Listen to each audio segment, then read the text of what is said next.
أعوذ بالله من الشيطان الرجيم. بسم الله الرحمن الرحيم. قل آمنوا به أو لا تؤمنوا إن الذين أوتوا العلم من قبله إذا يتلى عليهم يخرون للأذقان سجدا ويقولون سبحان ربنا إن كان وعد ربنا لمفعولا ويخرون للأذقان يبكون ويزيدهم خشوعا. അസ്സലാമു അലൈക്കും വറഹ്മത്തുള്ളാഹി വബറകാതുഹു. ഖുർആൻ പദം 919 ദിവസത്തിലേക്ക് എല്ലാവരെയും ഹാർദമായി സ്വാഗതം ചെയ്യുന്നു. സൂറത്ത് ഇസ്രായിലെ 107 മുതൽ 109 വരെയുള്ള ആയത്തുകളാണ് ഇന്ന് പഠന വിധേയമാക്കുന്നത്. ക്ലാസ് ആരംഭിക്കുന്നതിനായി ആദരണീയനായ ഡോക്ടർ എ വിലായത്തുള്ള സാഹിബിനെ ക്ഷണിക്കുന്നു. السلام عليكم ورحمة الله وبركاته. أعوذ بالله من الشيطان الرجيم. بسم الله الرحمن الرحيم. قل آمنوا به أو لا تؤمنوا إن الذين أوتوا العلم من قبله إذا يتلى عليهم يخرون للأذقان سجدا ويقولون سبحان ربنا إن كان وعد ربنا لمفعولا ويخرون للأذقان يبكون ويزيدهم خشوعا. صدق الله العظيم. സൂറത്തുൽ ഇസ്രായിലെ 107 മുതൽ 109 വരെയുള്ള ആയത്തുകളാണ് ഞാൻ നിങ്ങളെ കേൾപ്പിച്ചിട്ടുള്ളത്. സൂറത്തുൽ ഇസ്രാഇന്റെ അവസാന ഭാഗത്തിലേക്ക് എത്തിയിരിക്കുകയാണ് നമ്മൾ. നാളത്തെ ഒരു സെഷനോടുകൂടി 111 ആയത്തുകളുള്ള ഈ സൂറത്തിന്റെ പഠനം ഇൻഷാ അല്ലാഹ് നമ്മൾ പൂർത്തിയാക്കും. ഇന്ന് വായിച്ചിരിക്കുന്ന ആയത്തില് വിശുദ്ധ ഖുർആൻ തന്നെയാണ് ഇന്നലെ നമ്മൾ വായിച്ച ആയത്തുകളിലെ പോലെ തന്നെ വിഷയം. അതിന്റെ തുടർച്ചയായിട്ട് ഇന്നലെ വായിച്ചതിന്റെ തുടർച്ചയായിട്ടുള്ള വളരെ പ്രാധാന്യമുള്ള ചില പരാമർശങ്ങളാണ് ഇന്ന് നമ്മൾ വായിച്ച ആയത്തുകളിൽ അടങ്ങിയിട്ടുള്ളത്. വിശുദ്ധ ഖുർആൻ സത്യം ഉദ്ഘോഷിക്കുന്ന, സത്യം മുന്നോട്ട് വെക്കുന്ന, സത്യം ഉയർത്തി കാണിക്കുന്ന ദൈവിക വേദഗ്രന്ഥമാണ്. അത് അവതരിപ്പിച്ചിരിക്കുന്നത് സത്യം ഉദ്ഘോഷിക്കുന്ന വിധത്തില്, സത്യം ഉയർത്തിപ്പിടിക്കുന്ന വിധത്തിലാണ്. സത്യാധിഷ്ഠിതമായ വിധത്തിൽ തന്നെയാണ് അത് മനുഷ്യകരങ്ങളിലേക്ക് അവതരിച്ച് എത്തിയിട്ടുള്ളത്. അതിന്റെ അടിസ്ഥാനത്തില് മുഹമ്മദ് നബി സല്ലല്ലാഹു അലൈഹി വസല്ലം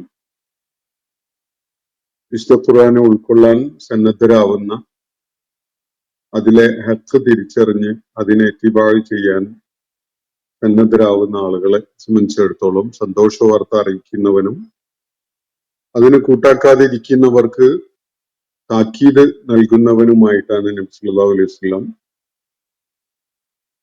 തന്റെ ദൗത്യം നിർവഹിക്കേണ്ടത്. അതാണ് ഇവിടെ സൂചിപ്പിക്കപ്പെട്ടിരിക്കുന്ന കാര്യം. വിശുദ്ധ ഖുർആനെ നബി സല്ലല്ലാഹു അലൈഹി വസല്ലം ജനങ്ങൾക്ക് ഇടവേളകളിലായിട്ട് ഓതിക്കേൾപ്പിക്കാൻ പറ്റുന്ന വിധത്തില് വിവിധ ഖണ്ഡങ്ങളാക്കി ക്രമീകരിച്ചിരിക്കുന്ന കാര്യം അവിടെ സൂചിപ്പിക്കപ്പെടുകയുണ്ടായി.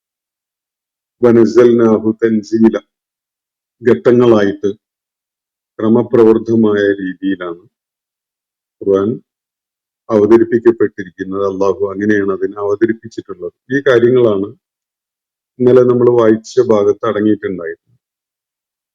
അതിനെ തുടർന്ന് ഇന്ന് നമ്മൾ വായിച്ചിരിക്കുന്ന ഈ 3 ആയത്തുകൾ വിശദമായിട്ടൊന്ന് പരിശോധിക്കാൻ നമുക്ക്.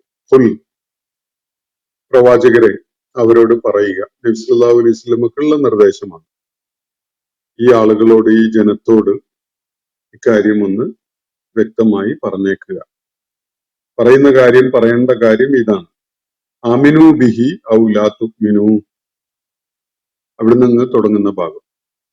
നിങ്ങൾ വിശ്വസിക്കുകയോ വിശ്വസിക്കാതിരിക്കുകയോ ചെയ്തോളൂ. ആമിനൂ ബിഹി, നിങ്ങൾ ഇതിൽ ഈ ഖുർആനിൽ വിശ്വസിച്ചുകൊള്ളുക. ഔ ലാ തുഅ്മിനൂ, അതല്ലെങ്കിൽ വിശ്വസിക്കാതെ ഇരുന്നു കൊള്ളുക. ഇന്നല്ലദീന ഊത്തുൽ ഇൽമ, അപ്പോ വിശ്വസിക്കുക എന്നതും വിശ്വസിക്കാതിരിക്കുക എന്നതും ഓരോരുത്തർക്കുമുള്ള സ്വതന്ത്രമായി തീരുമാനിക്കാവുന്ന ഒരു കാര്യമായിട്ടാണ് അള്ളാഹുവിടെ സൂചിപ്പിക്കുന്നത്.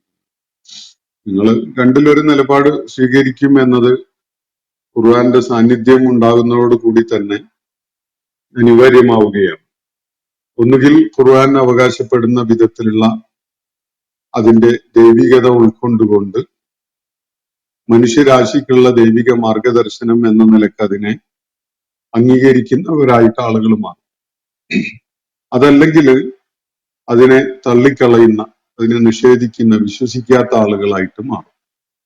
രണ്ടിലൊരു സാധ്യതയാണ് ഖുർആൻ നമ്മുടെ സാന്നിധ്യത്തിൽ എത്തിക്കഴിഞ്ഞാൽ ഉണ്ടാകാൻ പോകുന്നത്. ഒന്നുകിൽ ഖുർആൻ അവകാശപ്പെടുന്ന വിധത്തിലുള്ള അള്ളാഹുവിന്റെ വെളിപ്പാടുകൾ എന്നുള്ള നിലക്ക് അതിനെ ആളുകൾ സ്വീകരിക്കുക എന്നതാണ്, അതല്ലെങ്കിൽ സ്വീകരിക്കാതിരിക്കുക എന്നുള്ളതാണ്. ഇത് രണ്ടിലേത് വേണമെങ്കിലും, ഏത് നിലപാട് സ്വീകരിക്കണമെങ്കിലും അതിനുള്ള സ്വാതന്ത്ര്യവും തിരഞ്ഞെടുക്കാനുള്ള കഴിവും സ്വാതന്ത്ര്യവും ഒക്കെ തന്നെ മനുഷ്യൻ അള്ളാഹു നൽകിയിട്ടുണ്ട്. എന്നിട്ട് ജനങ്ങളോടായി പറയാൻ വേണ്ടി പറയുകയാണ്. ഫുൽ, പ്രവാചകരെ അവരോട് ഇങ്ങനെ പറയുക, അമിനു ബിഹി ഔ ലാ തുഅ്മിനൂ, നിങ്ങൾ ഈ ഗ്രന്ഥത്തിൽ വിശ്വസിക്കുക അല്ലെങ്കിൽ വിശ്വസിക്കാതിരിക്കുക.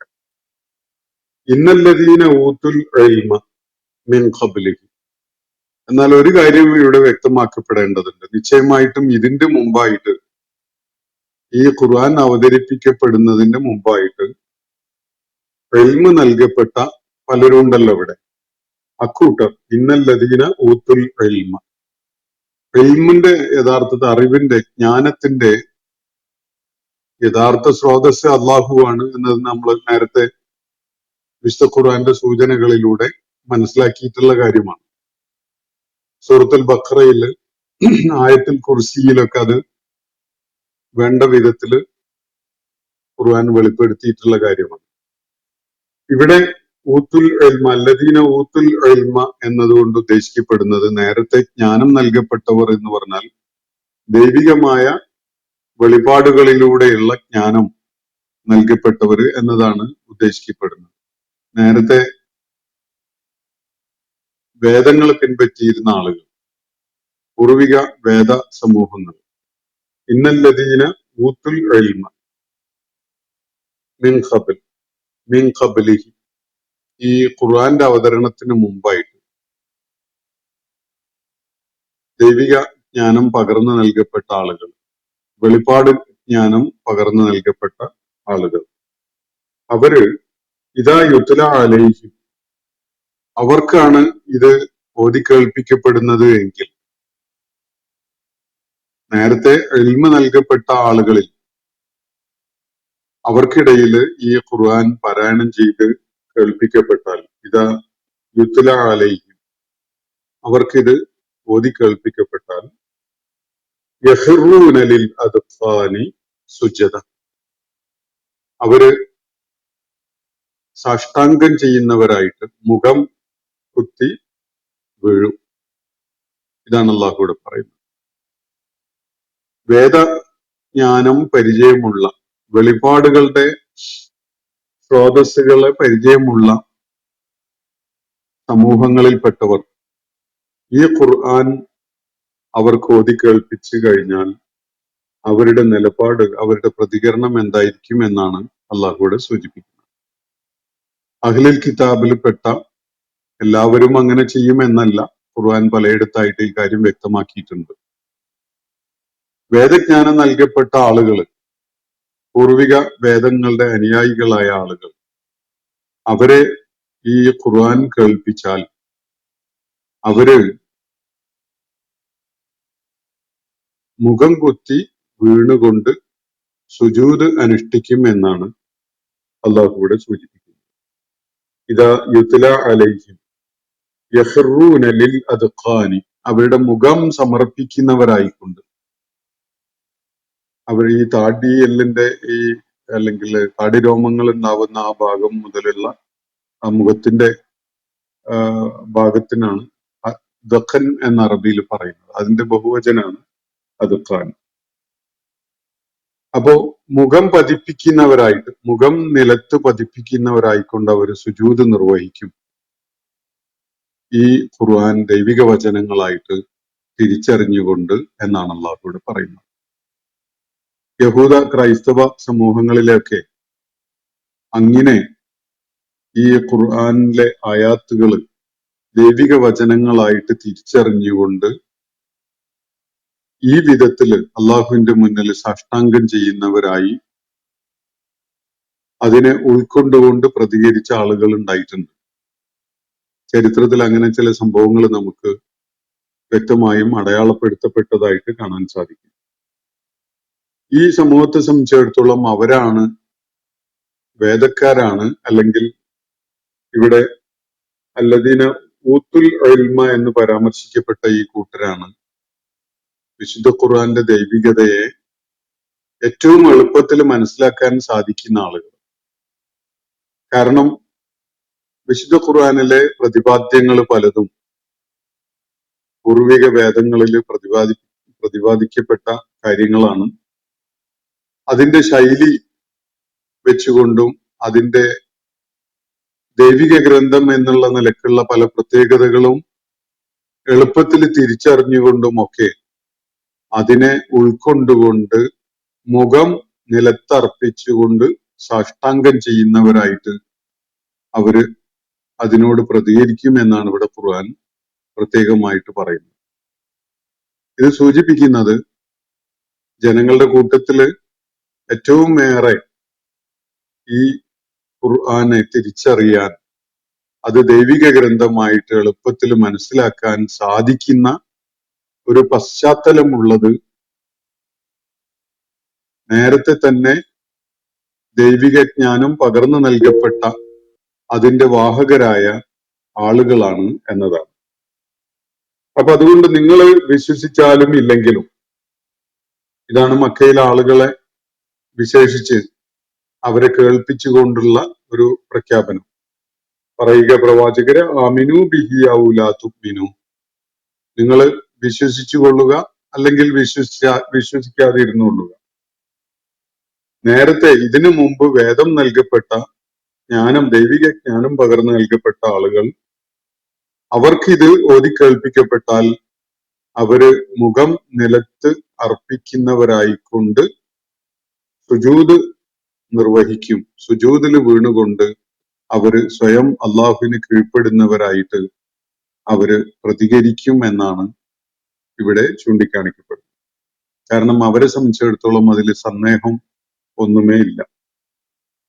ഈ വേദഗ്രന്ഥം, ഈ ഖുർആൻ ദൈവികമായ വെളിപ്പാടാണ് എന്നത് മനസ്സിലാക്കാൻ അവർക്ക് യാതൊരു പ്രയാസവും ഉണ്ടാവുകയില്ല. ജ്ഞാനമുള്ളവർ,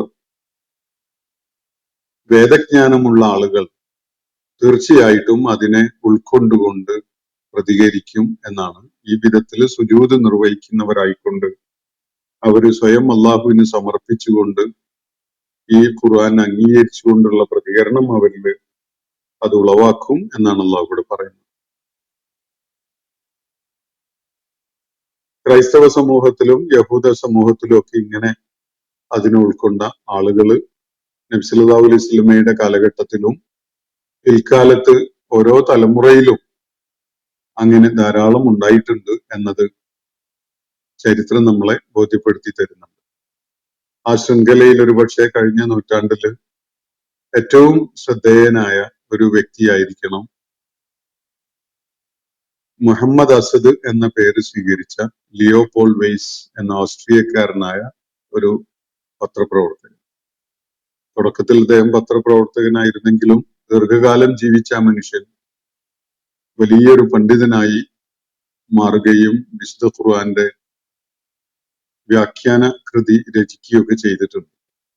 അദ്ദേഹത്തിന്റെ വളരെ പ്രസിദ്ധമായ മക്കയിലേക്കുള്ള പാത എന്ന ആത്മകഥയും അദ്ദേഹത്തിന്റെ ഇസ്ലാം കണ്ടെത്തലിനെ പങ്കുവെക്കുന്ന ഏറ്റവും ആകർഷകമായ ശൈലിയിൽ രചിക്കപ്പെട്ട ഒരു ആത്മകഥയായിട്ട് നമുക്ക് കാണാൻ കഴിയും. അപ്പൊ ഇങ്ങനെ വേദജ്ഞാനം നൽകപ്പെട്ട ആളുകൾ വിശുദ്ധ ഖുർആന്റെ ആയാത്തുകളെ ദൈവിക വചനങ്ങളായിട്ട് ഉൾക്കൊണ്ടുകൊണ്ട് സാഷ്ടാംഗം ചെയ്യുന്നവരായി അതിനോട് പ്രതികരിക്കുന്നത് കാണാൻ പറ്റും എന്നാണ് അള്ളാഹു ഇവിടെ പറയുന്നത്.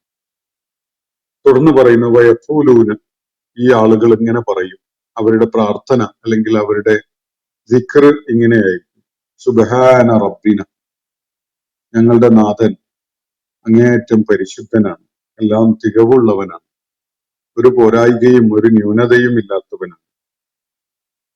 ഇൻ കാന വഅദു റബ്ബിന ലമഫ്ഊല, നിശ്ചയമായിട്ടും ഞങ്ങളുടെ നാഥന്റെ വാഗ്ദാനം പുലരുന്നത് തന്നെയാണ് എന്നാണ് അവര് ഒരു തിരിച്ചറിവോടുകൂടി പറയുക.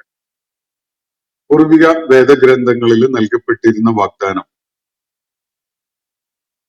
പ്രവാചകന്മാരുടെ ആ ശൃംഖലയിൽ അവസാനത്തെ കണ്ണിയായിട്ട് ഒരു പ്രവാചകൻ വരുന്നതിനെ കുറിച്ചുള്ള പൂർവിക വേദങ്ങളിലുള്ള പ്രവചനം, ആ വാഗ്ദാനം സത്യമായി പുലർന്നിരിക്കുന്നു എന്നത് അംഗീകരിച്ചുകൊണ്ടാണ് അവര് ഈ സംസാരം നടത്തുന്നത്. വയഖൂലൂന സുബ്ഹാന റബ്ബിന, ഞങ്ങളുടെ നാഥൻ അങ്ങേയറ്റം പരിശുദ്ധനാണ്, ഒരു നിലക്കുമുള്ള ന്യൂനതയോ പോരായികയോ ഉള്ളവനല്ല. അതുപോലെ അവൻ നടത്തിയ വാഗ്ദാനം തീർച്ചയായിട്ടും അത് നടപ്പിൽ വരിക തന്നെ ചെയ്യും, അത് പുലരുക തന്നെ ചെയ്യും. ഇൻ കാന വഅദു റബ്ബിന ലമഫ്ഊല, നിശ്ചയമായിട്ടും നമ്മുടെ നാഥന്റെ വാഗ്ദാനം അത് നടപ്പിലാക്കപ്പെടുന്ന പുലരുന്ന സംഗതി തന്നെയാണ് എന്നാണ് അവർ അംഗീകരിച്ച് പറയുക. ആ ഘട്ടത്തിൽ യഹൂദ ക്രൈസ്തവ സമൂഹങ്ങളിൽപ്പെട്ട ജ്ഞാനികളായ ആളുകൾ നബി സല്ലല്ലാഹു അലൈഹി വസല്ലം രംഗത്ത് വരുന്ന ആ കാലഘട്ടത്തിൽ ഒരു പ്രവാചകനെ കാത്തിരിക്കുകയായിരുന്നു. അതിനു വേണ്ട സാഹചര്യമായിട്ടുണ്ട്, ഒരു പ്രവാചകന്റെ ആഗമനത്തിന് ലോകം പാകമായിട്ടുണ്ട്, അല്ലെങ്കിൽ അതിനുള്ള സമയം സമാഗതമായിട്ടുണ്ട് എന്ന് മനസ്സിലാക്കിയിട്ട് ആ പ്രവാചകന്റെ ആഗമനത്തിന് പ്രതീക്ഷയോടുകൂടി കാത്തിരിക്കുന്നവരായിരുന്നു അവരൊക്കെ ഇന്ന്. ആ പ്രവാചകനെ തിരിച്ചറിയാൻ വേണ്ട പല തെളിവുകളും അവരുടെ കയ്യിലുണ്ടായിരുന്നു. നബി സല്ലല്ലാഹു അലൈഹി വസല്ലമയുടെ കുട്ടിക്കാലത്ത് അബൂ ത്വാലിബിനോടൊപ്പം സിറിയയിലേക്ക് പോയ ഒരു യാത്ര വളരെ പ്രസിദ്ധമാണ്. സിറിയയിലെ പരിസരത്ത് മാർഗമധ്യേ അദ്ദേഹത്തെ, അവരെ ഇരുവരെയും കാണാനിടയായ ക്രൈസ്തവ പുരോഹിതന്മാര് അദ്ദേഹത്തെ വരാനിരിക്കുന്ന വാഗ്ദാനം ചെയ്യപ്പെട്ടിട്ടുള്ള പ്രവാചകനായിട്ട്, അതിന്റെ ലക്ഷണങ്ങളുള്ള വ്യക്തിയായിട്ട് തിരിച്ചറിയുകയും അദ്ദേഹത്തിന്റെ യാത്ര അപകടങ്ങൾ ഉണ്ടാക്കുന്നതായിക്കൂടാ എന്ന വിധത്തിൽ അവരെ ഉപദേശിക്കുകയൊക്കെ ചെയ്ത സംഭവം ചരിത്രത്തിൽ നമുക്ക് കാണാൻ കഴിയും. അപ്പൊ അവരെ സംബന്ധിച്ചിടത്തോളം അവര് വേദങ്ങളിൽ പരാമർശിക്കപ്പെട്ടിരിക്കുന്ന ഈ അവസാന പ്രവാചകൻ ആഗതനാവുന്നതിനെ കാത്തിരിക്കുന്ന ഒരവസ്ഥയാണ് ഉണ്ടായിരുന്നത്. അത്തരം ആളുകൾക്ക് അള്ളാഹുവിന്റെ ഈ വെളിപ്പാടുകൾ കേൾപ്പിക്കപ്പെട്ടാൽ തീർച്ചയായിട്ടും സത്യസന്ധതയുള്ള ആളുകൾ അവരുടെ കൂട്ടത്തില് അത് തിരിച്ചറിഞ്ഞുകൊണ്ട് അള്ളാഹുവിന് സാഷ്ടാംഗം ചെയ്യുന്നവരായി മുഖം നിലത്ത് പതിപ്പിക്കും എന്നാണ് അള്ളാഹുവിടെ പറയുന്നത്. എന്നിട്ട് അവർ ആ ഘട്ടത്തിൽ പറയുക ഇങ്ങനെയാണ്: സുബ്ഹാന റബ്ബിന ഇൻ കാന വഅദു റബ്ബിന ലമഫ്ഊല, നിശ്ചയമായിട്ടും ഞങ്ങളുടെ നാഥൻ അങ്ങേയറ്റം പരിശുദ്ധനാണ്, അന്യൂനനാണ്, യാതൊരു ന്യൂനതയും അപര്യാപ്തതയും ഉള്ളവനല്ല. അവന്റെ വാഗ്ദാനം അക്ഷരം പ്രതി പുലരുക തന്നെ ചെയ്യും എന്നാണ് അവർ ആ ഘട്ടത്തിൽ പറയുന്നത്. വയഖ്റൂന ലിൽ അദ്ഖാൻ, അവര് മുഖമമർത്തി നിലത്ത് വീഴും. യബ്ഖൂൻ, കരയുന്നവരായിക്കൊണ്ട്, കണ്ണീര് പൊഴിച്ച് കരയുന്നവരായിക്കൊണ്ട് അവര് അവരുടെ മുഖം നിലത്ത് പതിപ്പിക്കും. എന്ന് പറഞ്ഞാൽ അവർ സുജൂദിൽ വീഴും. അശ്രുകണങ്ങൾ പൊഴിച്ചുകൊണ്ടാണ് അവര് ഈ തിരിച്ചറിവിന്റെ കാരണത്താൽ സാഷ്ടാംഗം ചെയ്യുന്നവരായി മാറുന്നത്. അവർ കരഞ്ഞുകൊണ്ടാണ് അവരുടെ മുഖം നിലത്ത് പതിപ്പിച്ച് സുജൂദ് ചെയ്യുന്നത്. ഇതിന്റെ കാരണം അവരുടെ വേദങ്ങളിൽ പരാമർശിക്കപ്പെട്ടിരിക്കുന്ന, അവർ കാത്തിരിക്കുന്ന പ്രവാചകനായിട്ട് മുഹമ്മദ് നബി സല്ലല്ലാഹു അലൈഹി വസല്ലമയെ തിരിച്ചറിഞ്ഞത് കൊണ്ടും അദ്ദേഹം അവരെ കേൾപ്പിച്ചുകൊണ്ടിരിക്കുന്ന വാചകങ്ങൾ ദൈവിക വചനങ്ങളായിട്ട് അവർക്ക് ബോധ്യം വന്നതുകൊണ്ടുമാണ് അവര് ഈ വിധത്തില് കണ്ണീര് പൊഴിച്ചുകൊണ്ട് കരഞ്ഞുകൊണ്ട് അവര് സുജൂദ് നിർവഹിക്കുന്ന, സാഷ്ടാംഗം ചെയ്യുന്നവരായി മാറുന്നത്. വയസീദുഹും ഖുശൂഅ, ഇത് അവരിൽ ഭയഭക്തി വർദ്ധിപ്പിക്കുകയും ചെയ്യും. അവരെ വിനയാന്വിതരായിക്കൊണ്ട് അള്ളാഹുവിന്റെ മുന്നില് ഭക്തിയോടുകൂടി നിലക്കൊള്ളുന്നവരാക്കി അത് അവരെ മാറ്റുകയും ചെയ്യും. വയസീദുഹും ഖുശൂഅ, അവരുടെ ഖുശൂ ഇത് കാരണമായിട്ട് വർദ്ധിക്കും. ഖുർആന്റെ ആയാത്തുകൾ കേൾക്കാനിടയായാൽ അത് അവരിൽ വലിയ ഭയഭക്തി ഉണ്ടാക്കും. അവര് കൂടുതൽ കൂടുതൽ വിനയമുള്ളവരായിക്കൊണ്ട് അള്ളാഹുവിന്റെ മുന്നിൽ കണ്ണീരൊലിപ്പിച്ച് മുഖം നിലത്തമർത്തി സാഷ്ടാംഗം ചെയ്യുന്നവരായി മാറും ഈ വിഭാഗത്തിൽപ്പെട്ട ആളുകൾ എന്നാണ് അള്ളാഹുവിടെ പറയുന്നത്. മക്കയിലെ ആളുകളോട് പറഞ്ഞത്, നിങ്ങൾക്കതില് വിശ്വസിക്കാം, വിശ്വസിക്കാതിരിക്കാം, അത് നിങ്ങളുടെ തീരുമാനം. പക്ഷെ ജ്ഞാനികളുടെ നിലപാട് ഇതിനെ ഉൾക്കൊണ്ടുകൊണ്ട് തിരിച്ചറിഞ്ഞുകൊണ്ട് അള്ളാഹുവിന്റെ മുന്നിൽ കണ്ണീരൊലിപ്പിച്ച് കരഞ്ഞുകൊണ്ട് മുഖം നിലത്തമർത്തി അള്ളാഹുവിന് സുജൂദ് ചെയ്യുന്നവരായി വീഴുക എന്നതായിരിക്കും. വേദജ്ഞാനമുള്ള ആളുകൾ, ദൈവിക വെളിപ്പാടുകളെ കുറിച്ച് അറിയുന്നവർ, നേരത്തെ തന്നെയുള്ള വെളിപ്പാടുകൾ പരിചയമുള്ള ആളുകൾ, അവര് സത്യസന്ധരായിട്ടാണ് അതിനോട് പ്രതികരിക്കുന്നതെങ്കിൽ തീർച്ചയായിട്ടും അവര് ഈ നിലക്കാണ് പ്രതികരിക്കുക. ഞങ്ങളുടെ നാഥൻ പരിശുദ്ധനാണ്, അവന്റെ വാഗ്ദാനം എല്ലാ അർത്ഥത്തിലും പുലരുക തന്നെ ചെയ്യും എന്ന് പറഞ്ഞുകൊണ്ട് അവര് വിനയാന്വിതരായിക്കൊണ്ട് ഭയഭക്തിയോടുകൂടി അള്ളാഹുവിന്റെ മുന്നിൽ കരയുന്നവരായി കണ്ണീരൊലിപ്പിച്ച് മുഖം നിലത്തമർത്തി അവര് സാഷ്ടാംഗം ചെയ്യുന്നവരായി മാറും എന്നാണ് അള്ളാഹുവിടെ സൂചിപ്പിക്കുന്നത്. മക്കയിലെ ആളുകൾക്ക് കണ്ണു തുറക്കാൻ ഈ ഒരു വിവരണം ധാരാളം മതിയാകും. ശരിയായ തീരുമാനമെടുക്കാൻ അവർക്ക് സ്വാതന്ത്ര്യമുണ്ട്, മറിച്ചും അവർക്ക് സാധിക്കും. അപ്പോ ശരിയായ തീരുമാനമെടുക്കാൻ ഈ ജ്ഞാനികളായ ആളുകളുടെ നിലപാട് അവർക്ക് പ്രേരണയാവുന്നുവെങ്കിൽ അങ്ങനെയാവട്ടെ എന്ന നിലക്ക് കൂടിയായിരിക്കണം അള്ളാഹു ഈ വേദജ്ഞാനം കിട്ടിയ ആളുകള് സത്യസന്ധതയോടുകൂടി ഇതിനോട് പ്രതികരിക്കുമ്പോൾ ഇങ്ങനെയായിരിക്കും എന്നിവിടെ പറയുന്നത്. യഥാർത്ഥത്തിൽ ഈ കാര്യം അഹ്ലുൽ കിതാബിൽപ്പെട്ട ആളുകളുടെ സത്യസന്ധതയോടുകൂടിയുള്ള ഈ പ്രതികരണം ഇങ്ങനെയായിരിക്കും എന്നത് വേറെ ചിലയിടങ്ങളിലും ഖുർആൻ സൂചിപ്പിക്കുന്നുണ്ട്. സൂറത്ത് ആല ഇമ്രാനില് 113 മുതൽ 115 വരെയുള്ള ആയത്തുകളും 199 ആയത്തും, അതുപോലെ സൂറത്തുൽ മാഇദയില് 82 മുതൽ 85 വരെയുള്ള ആയത്തുകളും ഒക്കെ ഈ അഹ്ലുൽ കിതാബിലെ ആളുകൾ, വേദജ്ഞാനമുള്ള ആളുകൾ ഖുർആന്റെ ആയാത്തുകളെ ദൈവിക ദൃഷ്ടാന്തങ്ങളായിട്ട് തിരിച്ചറിഞ്ഞുകൊണ്ട് സത്യസന്ധമായി ഈ വിധത്തിൽ പ്രതികരിക്കുന്ന കാര്യത്തെ എൻഡോസ് ചെയ്യുന്ന വിധത്തിലുള്ള കാര്യങ്ങളാണ് പറയുന്നത് എന്ന് കാണാൻ കഴിയും. സൂറത്ത് ആലി ഇമ്രാനിലെ ഏതാനും ആയത്തുകൾ ഞാൻ ഇതുമായി ബന്ധപ്പെട്ടുകൊണ്ട് നിങ്ങളെ കേൾപ്പിക്കാം. ലൈസു സവാഅൻ മിൻ അഹ്ലിൽ കിതാബി ഉമ്മത്തുൻ ഖായിമത്തുൻ യത്ലൂന ആയാത്തില്ലാഹി ആനാ അൽ-ലൈലി വഹും യസ്ജുദൂൻ. നമ്മൾ നേരത്തെ പഠിച്ച സൂറത്താണത്. യുഅ്മിനൂന ബില്ലാഹി വൽ യൗമിൽ ആഖിർ വയഅ്മുറൂന ബിൽ മഅറൂഫി വയൻഹൗന അനിൽ മുൻകർ വയുസാരിഊന ഫിൽ ഖൈറാത്ത് വഉലൈക മിനസ് സ്വാലിഹീൻ വമാ യഫ്അലൂ മിൻ ഖൈറിൻ ഫലൻ യുഗ്ഫറൂഹു വല്ലാഹു അലീമും ബിൽ മുത്തഖീൻ എന്നാണ് അവിടെ നമുക്ക് കാണാൻ കഴിയും. അവിടെ പറയുന്ന കാര്യം വേദക്കാരിൽ പെട്ട എല്ലാവരും ഒരുപോലെയല്ല. അവരുടെ കൂട്ടത്തില് അള്ളാഹുവിന്റെ ആയാത്തുകളെ പാരായണം ചെയ്തുകൊണ്ട് രാത്രി നേരം അള്ളാഹുവിനോട് പ്രാർത്ഥിച്ചുകൊണ്ട് സുജൂദിൽ വീഴുന്നവരുണ്ട്. അവർ അള്ളാഹുവിൽ വിശ്വസിക്കുന്നു, അന്ത്യനാളിൽ വിശ്വസിക്കുന്നു, നന്മ കൽപ്പിക്കുന്നു, തിന്മ തടയുന്നു.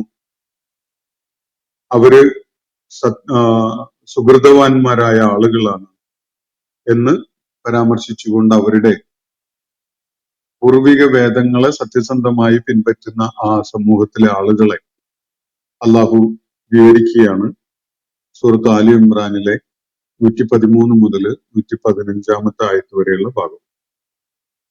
ഇതേ സൂറത്തില് 199 ആയത്തില് മറ്റൊരു കാര്യം പറയുന്നത് കാണാം. വഇന്ന മിൻ അഹ്ലിൽ കിതാബി ലമൻ യുഅ്മിനു ബില്ലാഹി. വേദക്കാരുടെ കൂട്ടത്തില് ഇങ്ങനെ ഒരു വിഭാഗവുമുണ്ട്. ഇങ്ങനെ ചില ആളുകളുണ്ട്. അവർ യുഅ്മിനു ബില്ലാഹി വമാ ഉൻസില ഇലൈക്കും. അവർ അള്ളാഹുവിൽ വിശ്വസിക്കുന്നു, നിങ്ങളിലേക്ക് അവതരിപ്പിക്കപ്പെട്ടിരിക്കുന്ന ഈ വേദഗ്രന്ഥത്തിലും വിശ്വസിക്കുന്നു. വമാ ഉൻസില ഇലൈഹിം, അവരിലേക്ക് ഇറക്കപ്പെട്ടതും വിശ്വസിക്കുന്നു. അവർക്ക് നൽകപ്പെട്ട വേദത്തിലും നിങ്ങൾക്ക് നൽകപ്പെട്ട വേദത്തിലും വിശ്വസിക്കുന്നവരാണ് വേദക്കാരിലെ ഈ ഒരു വിഭാഗം ആളുകൾ. ഖാശിഈന ലില്ലാഹ്, അവർ അള്ളാഹുവിനോട് വലിയ ഭയഭക്തിയും അവന്റെ മുന്നില് വിനയവും കാണിക്കുന്നവരാണ്. അള്ളാഹുവിന്റെ ആയാത്തുകളെ തുച്ഛമായ വിലക്ക് വിറ്റ് കളയാത്ത ആളുകളാണ് എന്നൊക്കെയാണ് തുടർന്ന ആയത്തിൽ നമുക്ക് കാണാൻ സാധിക്കും. അപ്പോ വേദക്കാരുടെ ഒരു നിലപാട്, അവരുടെ കൂട്ടത്തിൽ ജ്ഞാനം സിദ്ധിച്ച ആളുകള് സത്യസന്ധതയോടുകൂടിയാണ് പ്രതികരിക്കുന്നതെങ്കിൽ ഈ ഖുർആനോട് അവരെടുക്കുന്ന നിലപാട് എന്തായിരിക്കും എന്നതാണ് ഈ ആയത്തുകൾ വ്യക്തമാക്കുന്നത്. ഞാൻ ഇന്നത്തെ ഈ ആയത്തുകളുടെ പഠനം അവിടെ അവസാനിപ്പിക്കുകയാണ്. ഇന്നലെ ഉണ്ടായ ചില പ്രതികരണങ്ങൾ ഞാൻ നിങ്ങളെ കേൾപ്പിക്കാം. ഇറ്റേണൽ പീസ് എന്ന പ്രൊഫൈലിൽ നിന്നാണ് ഈ പ്രതികരണങ്ങൾ. ഈ സൂറത്തുകളിലായി ആയത്തുകളെ തരംതിരിച്ചത് മനുഷ്യനല്ലേ എന്നാണ് ചോദ്യം. ഇതിനുള്ള ഉത്തരം മനുഷ്യൻ അല്ല എന്നതാണ്. നബി സല്ലല്ലാഹു അലൈഹി വസല്ലമയുടെ കാലശേഷം ഖുർആൻ ക്രോഡീകരിച്ച ഘട്ടത്തിലാണ് ഇതിനൊക്കെ പേര് നൽകപ്പെട്ടിട്ടുള്ള സൂറത്തുകളുടെ ക്രമീകരണവും ആയത്തുകളുടെ ക്രമീകരണവും അതിനൊക്കെ പേര് നൽകപ്പെട്ടൊക്കെ അങ്ങനെയാണ് എന്നാണ് ഇദ്ദേഹത്തിന്റെ ധാരണ. അത് ഒരു തെറ്റിദ്ധാരണയാണ്. ഖുർആൻ ഒരു ജീവസുറ്റ ഗ്രന്ഥമാണ്. അതിന്റെ ജീവൽ ചൈതന്യം മനുഷ്യ സമൂഹത്തിൽ കാണാൻ കഴിയുക ഇസ്ലാമിക സമൂഹത്തിൽ ഒരല്പം ഒന്ന് അവരുമായിട്ട് സമ്പർക്കപ്പെട്ടുകൊണ്ട് ഒന്ന് കറങ്ങി നടന്നാലേ മനസ്സിലാവും. ഓരോ ദിവസവും 5 നേരത്തെ നമസ്കാരം നിർവഹിക്കുന്നവരാണ് മുസ്ലിങ്ങൾ. കൂടാതെ രാത്രി നേരത്ത് അവര് തഹജ്ജുദ് നമസ്കാരത്തിലും പലരും ഏർപ്പെടാറുണ്ട്. ഈ വേളകളിലൊക്കെ നിരന്തരമായിട്ട് ഖുർആൻ പാരായണം ചെയ്തുകൊണ്ടാണ് അവര് ഇത് നിർവഹിച്ചുകൊണ്ടിരിക്കുന്നത്. ഖുർആന്റെ പാരായണത്തിന് ഈ ഒരു ക്രമം അറിയാത്തവർക്ക് എങ്ങനെയാണ് സാധിക്കുക? ഖുർആൻ പാരായണത്തിന് നമസ്കാരത്തിൽ പോലും ചില ക്രമങ്ങൾ പാലിക്കാൻ നിർദ്ദേശിക്കപ്പെട്ടിട്ടുണ്ടല്ലോ. അത് നബി സല്ലല്ലാഹു അലൈഹി വസല്ലമയുടെ കാലത്ത് തന്നെ പ്രയോഗത്തിൽ വന്നിട്ടുള്ള ഒരു സംഗതിയാണ്. അപ്പൊ ഖുർആനിൽ ഈ അവതരിപ്പിക്കപ്പെട്ടിരിക്കുന്ന ആയത്തുകളുടെ ക്രമീകരണം എങ്ങനെയാണ് എന്നത് തുടക്കം മുതൽ തന്നെ സത്യവിശ്വാസികൾക്ക് മനസ്സിലാക്കാൻ അവസരം ഉണ്ടാവുന്നുണ്ട്. നബി സല്ലല്ലാഹു അലൈഹി വസല്ലം ആ ക്രമത്തിലാണ് അവരെ ഖുർആൻ കേൾപ്പിക്കുന്നതും നമസ്കാരത്തിൽ ഖുർആൻ പാരായണം ചെയ്യുന്നതും ഒക്കെ തന്നെ. അതുകൊണ്ട് ഈ ആയത്തുകളുടെ ക്രമീകരണവും ആയത്തുകളുടെ സൂറത്തുകളിലായിട്ട് ക്രമീകരിച്ചതും അതിന് പേരിട്ടതും ഒക്കെ പിൽക്കാലത്ത് മനുഷ്യർ ചെയ്തതാണ് എന്ന ധാരണ തെറ്റാണ്. മാത്രമല്ല നബി സല്ലല്ലാഹു അലൈഹി വസല്ലമയുടെ ധാരാളം ഹദീസുകളിൽ സൂറത്ത് യാസീൻ, സൂറത്തുൽ വാഖിഅ, സൂറത്തുൽ മുൽക്ക് ഇതൊക്കെ ഇന്ന സന്ദർഭങ്ങളിലൊക്കെ ഓതാനും ഓതി കേൾപ്പിക്കാനും ഒക്കെ പറഞ്ഞ സംഭവങ്ങൾ നമുക്ക് കാണാൻ കഴിയും. സൂറത്തുൽ കഹ്ഫ് വെള്ളിയാഴ്ച പാരായണം ചെയ്യാനുള്ള നിർദ്ദേശം ഖുർആനിലുള്ളത് നമുക്ക് കാണാൻ കഴിയും. അപ്പൊ ഇതൊക്കെ സൂചിപ്പിക്കുന്നത് നബി സല്ലല്ലാഹു അലൈഹി വസല്ലമയുടെ ജീവിച്ചിരിപ്പുണ്ടായിരുന്ന കാലത്ത് തന്നെ ഈ സൂറത്തുകൾക്ക് പേരുണ്ടായിരുന്നു. അതിന്റെ ക്രമീകരണം അന്ന് തന്നെ നടന്നിട്ടുണ്ടായിരുന്നു. ഇതൊക്കെ ദൈവികമായ നിർദ്ദേശങ്ങളുടെ അടിസ്ഥാനത്തിൽ നടന്നിട്ടുള്ള കാര്യമാണ് എന്നതാണ് അത് സൂചിപ്പിക്കുന്നത്. അതുകൊണ്ടാണ് സൂറത്ത് യാസീനും സൂറത്തുൽ വാഖിയയും അതുപോലെയുള്ള സൂറത്തുകളും ഒക്കെ ഹദീസുകളിൽ ആ പേര് ഉപയോഗിച്ചുകൊണ്ട് തന്നെ പരാമർശിക്കപ്പെട്ടത് നമുക്ക് കാണാൻ സാധിക്കുന്നത്. അതുപോലെ നമസ്കാരത്തിലെയും മറ്റു സന്ദർഭങ്ങളിലെയും പാരായണത്തിനൊക്കെ ആ പേര് നിർദ്ദേശിച്ചുകൊണ്ട് തന്നെ അത് നബി സല്ലല്ലാഹു അലൈഹി വസല്ലം നിർദ്ദേശിച്ചതും അത് പാരായണം നിർവഹിക്കപ്പെടുന്നതൊക്കെ നമ്മൾ കാണുന്നുണ്ട്. ഇതൊക്കെ ഇസ്ലാമിക സ്രോതസ്സുകൾ വെളിപ്പെടുത്തുന്ന കാര്യമാണ്. മറ്റൊരു സംഗതി ഇതുമായി ബന്ധപ്പെട്ടുകൊണ്ട് അദ്ദേഹം ഉന്നയിച്ചിരിക്കുന്നത് കാലഗണനയോട് പോലും അതിന്റെ മുമ്പ് ഒന്നുകൂടി അള്ളാഹു എവിടെയാണ് ഓരോ ആയത്തും ഇന്ന സൂറത്തിൽ കീഴിലാണ് വരുന്നതെന്ന് ആയത്തിറക്കിയിട്ടുള്ളത് എന്നാണ്. വിശുദ്ധ ഖുർആനിലെ ആയാത്തുകളുടെ ക്രമീകരണം, സൂറത്തുകളുടെ പൊസിഷൻ, ഈ വക സംഗതികള് ഖുർആനിൽ ഏത് ആയത്തിലാണ് വ്യക്തമാക്കുന്നത് എന്നാണ് ഇദ്ദേഹത്തിന്റെ ചോദ്യം. നമ്മൾ ഇന്നലെ വായിച്ച ആയത്തിൽ തന്നെ ഫറഖ്നാഹു എന്ന് പറഞ്ഞ ആ പ്രയോഗത്തില് അത് അടങ്ങിയിട്ടുണ്ട്. അള്ളാഹു അത് ഒരു ക്രമീകരണം നടത്തിയതായിട്ട് അവിടെ വ്യക്തമാക്കപ്പെട്ടതാണ്. നമ്മൾ ഇന്നലെ അത് വിശദമായിട്ട് പറഞ്ഞിട്ടുള്ളതാണ്. എന്നാൽ അതിന്റെ ആ ക്രമം എന്താണ് എന്നത് ഖുർആനിൽ പരാമർശിക്കുന്നില്ല. അത് നബി സല്ലല്ലാഹു അലൈഹി വസല്ലമക്ക് അള്ളാഹു പഠിപ്പിച്ചു കൊടുത്തിട്ടുള്ള കാര്യമാണ്. ഖുർആന്റെ ഭാഗമായിട്ടുള്ളതല്ലാത്ത ദൈവിക വെളിപ്പാടുകൾ നബി സല്ലല്ലാഹു അലൈഹി വസല്ലമക്ക് ധാരാളം ഉണ്ടായിട്ടുണ്ട് എന്നതിന് ഖുർആനിൽ തന്നെ ധാരാളം തെളിവുകളുണ്ട്. കാരണം അതിനെ പരാമർശിച്ചുകൊണ്ട് ഖുർആൻ പലതും ഇപ്പോ ഉദാഹരണത്തിന് സൈനബ് റളിയല്ലാഹു അൻഹയെ വിവാഹം ചെയ്യാൻ അള്ളാഹു നബി സല്ലല്ലാഹു അലൈഹി വസല്ലമയോട് നിർദ്ദേശിച്ചിട്ടുണ്ടായിരുന്നു. അത് ഖുർആന്റെ ഭാഗമല്ല നിർദ്ദേശം. പക്ഷെ അത് ചെയ്യാതിരുന്നതിന്റെ പേരിൽ നബി സല്ലല്ലാഹു അലൈഹി വസല്ലം അതില് അല്പം വൈകിയതില് അല്ലെങ്കിൽ അതിന് സന്നദ്ധനാവാതെ കുറച്ച് സമയം അങ്ങനെ കഴിഞ്ഞു പോയതില് നബി സല്ലല്ലാഹു അലൈഹി വസല്ലമയെ ആക്ഷേപിച്ചുകൊണ്ട് പറയുന്ന കാര്യം ഖുർആനില് സൂറത്തുൽ അഹ്സാബിൽ കാണാൻ കഴിയും. അപ്പൊ അതിന്റെ അർത്ഥം നേരത്തെ നൽകിയ നിർദ്ദേശം നമുക്ക് ഖുർആനിൽ കാണാൻ കഴിയുന്നില്ല. പക്ഷെ ആ നിർദ്ദേശം പാലിക്കാൻ ഡിലേ വന്നതിന്റെ പേരിൽ നബി സല്ലല്ലാഹു അലൈഹി വസല്ലമയെ ആക്ഷേപിക്കുന്ന കാര്യമുണ്ട്. ഇത് വ്യക്തമാക്കുന്നത് ഖുർആനിൽ ഉൾപ്പെടുത്തപ്പെടാത്ത ധാരാളം സന്ദേശങ്ങള് നബി സല്ലല്ലാഹു അലൈഹി വസല്ലമക്ക് ദൈവിക വെളിപ്പാടായിട്ട് നൽകപ്പെട്ടിട്ടുണ്ട്. പല നിർദ്ദേശങ്ങളും അങ്ങനെ ഖുർആന്റെ ഭാഗമല്ലാത്ത കാര്യങ്ങൾ വഹിയായിട്ട് അറിയിക്കപ്പെട്ടത് ഉണ്ടായിരുന്നു എന്നതാണ്. അതിന്റെ ഈ വഹീന്റെ അടിസ്ഥാനത്തിലാണ് നബി സല്ലല്ലാഹു അലൈഹി വസല്ലം ഖുർആന്റെ ക്രമീകരണം ജനങ്ങളെ പഠിപ്പിക്കുന്നത്. അത് അള്ളാഹുവിന്റെ ക്രമീകരണം തന്നെയാണ്. നബി സല്ലല്ലാഹു അലൈഹി വസല്ലം അത് പഠിപ്പിക്കുന്നു എന്നേ ഉള്ളൂ. അതേപോലെ ഒരു കാര്യമാണ് നമസ്കാരത്തിന്റെ രീതി, ക്രമം, ശൈലി, അതിന്റെ ഘടനയൊക്കെ. ഖുർആനിൽ അതിനെ പരോക്ഷമായിട്ടുള്ള സൂചനകള് റുക്കൂ, സുജൂദ് പോലെയുള്ളത്, അതുപോലെ തിലാവത്ത്, തസ്ബീഹ്, ഇങ്ങനെയുള്ള സംഗതികളൊക്കെ ഖുർആൻ ഈ നമസ്കാരത്തിന്റെ ഭാഗമായിട്ട് വേണം എന്നത് പരോക്ഷമായിട്ട് സൂചിപ്പിക്കപ്പെടുന്നു എന്നത് ഒഴിച്ചു നിർത്തിയാൽ ഇന്ന് നമ്മൾ നിർവഹിക്കുന്ന വിധത്തില് നമസ്കാരം നിർവഹിക്കപ്പെടേണ്ടതുണ്ട് എന്നത് അള്ളാഹു നിർദ്ദേശിച്ചത് ഖുർആനിൽ കാണാൻ കഴിയില്ല. അത് ഖുർആന്റെ ഭാഗമല്ലാത്ത വിധത്തില് ദൈവിക വെളിപ്പാടിലൂടെ അള്ളാഹു സുബ്ഹാനഹു വ തആല നബി സല്ലല്ലാഹു അലൈഹി വസല്ലമക്ക് പഠിപ്പിച്ചു കൊടുത്ത കാര്യമാണ്. അതാണ് നബി സല്ലല്ലാഹു അലൈഹി വസല്ലം നമുക്ക് പകർന്നു തന്നിട്ടുള്ളത്. അതുകൊണ്ട് ഖുർആന്റെ ആയാത്തുകളുടെ ഈ ക്രമീകരണം അള്ളാഹു നിർവഹിച്ചതല്ല, മനുഷ്യര് പിന്നീട് നബി സല്ലല്ലാഹു അലൈഹി വസല്ലമയുടെ കാലശേഷം ഖുർആൻ ക്രോഡീകരിച്ചതിന്റെ ഭാഗമായിട്ട് ചെയ്തതാണ് എന്ന ധാരണ വസ്തുതാപരമല്ല. അത് തെറ്റാണ്, അബദ്ധമാണ് എന്ന് മാത്രമാണ് ഇവിടെ സൂചിപ്പിക്കുന്നത്. മറ്റൊരു കാര്യം അദ്ദേഹം പോയിന്റ് ഔട്ട് ചെയ്യുന്നത് കാലഗണനയോട് പോലും ചേരുന്നില്ല സൂറത്തുകളുടെ ക്രമീകരണം. മക്കയിൽ ഇറങ്ങിയ സൂറത്തുകളും മദീനയിൽ ഇറങ്ങിയ സൂറത്തുകളും ഇടകലർന്നു പോലുമാണ് കാണുന്നത്. അത് തീർച്ചയായിട്ടും അദ്ദേഹത്തിന്റെ ഒബ്സർവേഷൻ ശരിയാണ്. ഈ അവതരണ ക്രമത്തിലല്ല ഖുർആൻ ക്രോഡീകരിക്കപ്പെട്ടിരിക്കുന്നത്. അത് തന്നെ ഒരു വലിയ തെളിവാണ് അത് മനുഷ്യര് പിൽക്കാലത്ത് ചെയ്തതല്ല എന്നതിന്. കാരണം മനുഷ്യൻ ചെയ്യുകയാണെങ്കിൽ അതിന് എന്തെങ്കിലും ഒരു ക്രമം പാലിക്കും.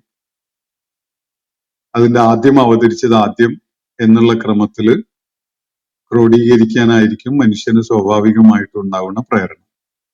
അതല്ലെങ്കിൽ അതുപോലെ മനുഷ്യന്റെ ഒരു ഒരു ക്രമബോധം അനുസരിച്ചുള്ള ഒരു ക്രമമായിരിക്കും അതിൽ സ്വീകരിക്കപ്പെട്ടിട്ടുണ്ടാവുക.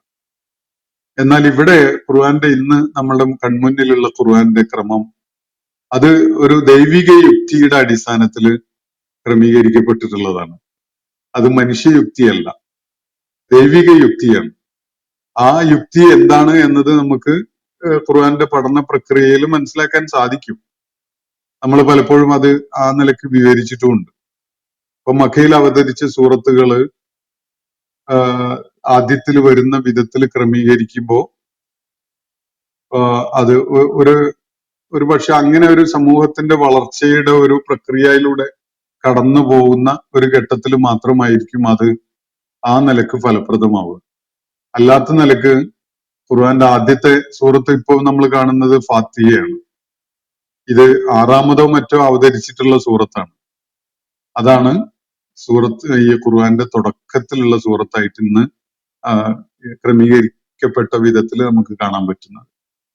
അപ്പൊ ഇത് പക്ഷെ അള്ളാഹ് നേരത്തെ അത് ആസൂത്രണം ചെയ്തിട്ടുണ്ടായിരുന്നത് തന്നെ അങ്ങനെയാണ്. അതിനൊരു സ്ട്രക്ചർ ഉണ്ട് എന്നുള്ളത് അള്ളാഹ് അങ്ങനെ ക്രമീകരിച്ചപ്പോൾ നമുക്ക് മനസ്സിലാക്കാൻ പറ്റുന്നുണ്ട്.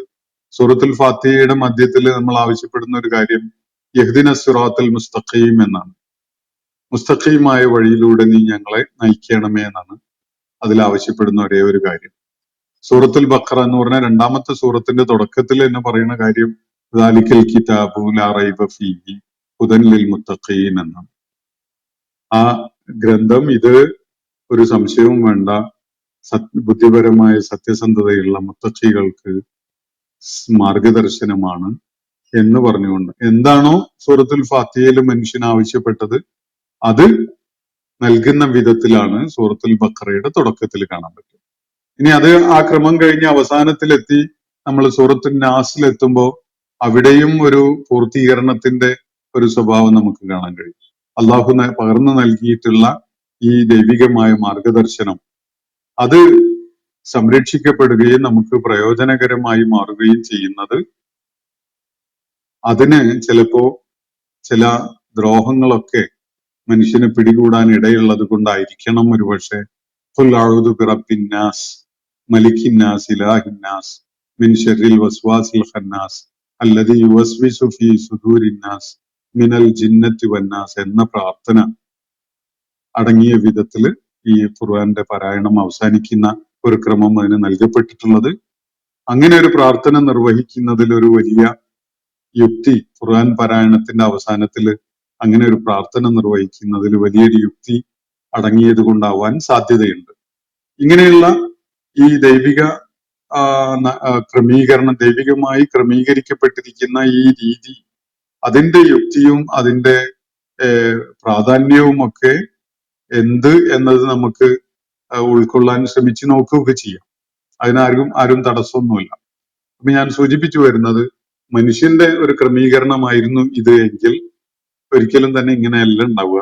മനുഷ്യൻ ഏതെങ്കിലും ഒരു ക്രമബോധം അടിസ്ഥാനപ്പെടുത്തിക്കൊണ്ടാണ് ഉണ്ടാവുക. ഇത് ദൈവിക യുക്തിയുടെ അടിസ്ഥാനത്തിലുള്ള ഒരു ക്രമീകരണമാണ്. നമ്മളത് സ്വീകരിക്കുന്നു എന്ന് മാത്രമേ ഉള്ളൂ. അവസാനമായിട്ട് അദ്ദേഹം ചൂണ്ടിക്കാണിച്ച ഒരു കാര്യം ക്രോഡീകരണ സമയത്താണ് സൂറത്തുകളുടെ നാമകരണവും ക്രമീകരണവും നടന്നത് എന്നത് വ്യക്തമാണ് എന്നാണ്. ഈ പറയുന്ന കാര്യം വ്യക്തമല്ല എന്നതാണ് ഇതിനുള്ള മറുപടി. അത് തെറ്റായ ഒരു കൺക്ലൂഷനാണ് അദ്ദേഹത്തിന്റെ.